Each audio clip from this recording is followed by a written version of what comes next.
साहब, वैक्सीन लगाए कितने दिन हो गए हैं और क्या कोई कॉम्प्लिकेशन है? नहीं, मैं बिल्कुल फिट हूँ और मुझे लगभग 8-9 दिन हो गए वैक्सीन लगाए और किसी प्रकार की कोई कॉम्प्लिकेशन नहीं है। तो जो और वॉलंटियर्स की मांग करी है भारतीय कंपनियों ने, भारत देखिए, मेरे वैक्सीन लगवाने से लगभग 450 लोगों ने लाइन लगाई है पीजीआई रोहतक के बाद।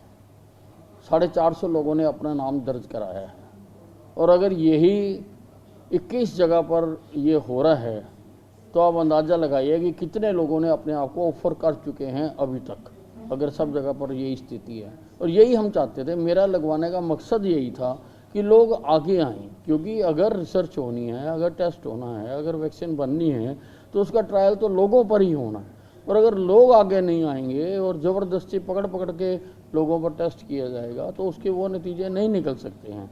इसलिए लोग वॉलंटरली आगे आए, इसीलिए मैंने अपने आप को ऑफ़र किया और मैंने कहा कि जो भी आपने टेस्ट करना आप मेरे पर करिए, जो चीरफाड़ करनी है मेरे ऊपर करिए और रिसर्च करिए। और उसके लिए मैंने अपनी कंसेंट दी है। उन्होंने जितना भी मेरे से कंसेंट ली मैंने वो सब साइन किया है और 1 साल तक उन्होंने कहा है कि हम आपके टेस्ट करेंगे 1 साल तक लगातार।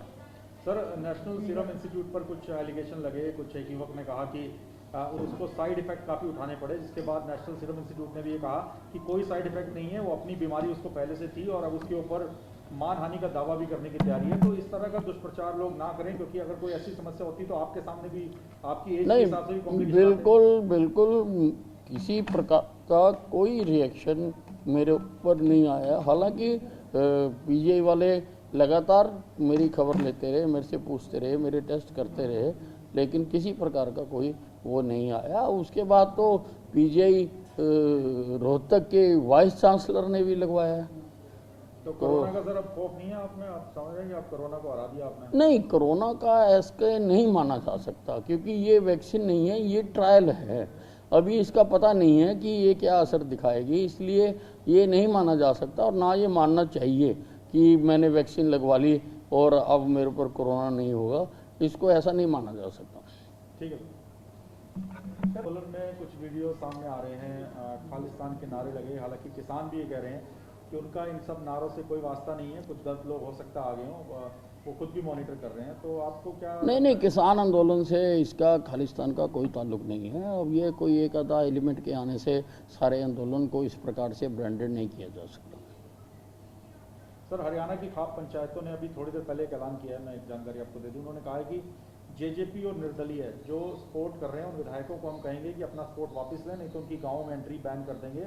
और किसान, जब तक किसान कानून वापस नहीं ले जाते तब तक ये मुहिम जारी रहेगी। देखिए, अब चर्चा शुरू हो गई है, सरकार की और किसानों की चर्चा शुरू हो गई है और उसमें आगे बढ़ गए हैं, एक कदम आगे बढ़ गए हैं और उम्मीद है कि जल्दी ही इसका समाधान हो जाएगा। ठीक है, थैंक यू। एक हरियाणा में ये अभी किस स्टेज में है और क्या इसका ढांचा होगा? देखिए, ये योग को बढ़ावा देने के लिए योग अयोग बना दिया गया है। वो अभी एलआर के पास है, उसका एक्ट बन गया हुआ है।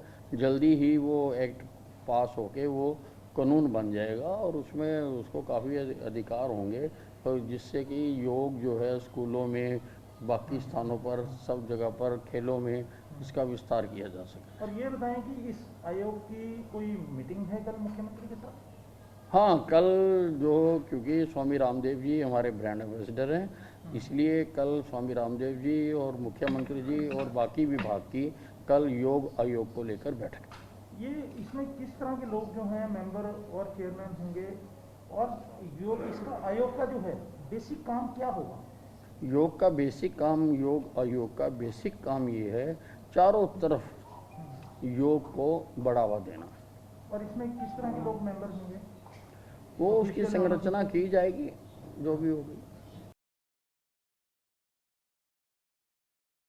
परवाह देश की, सोमवार से शुक्रवार रात 10 बजे TV9 भारतवर्ष पर।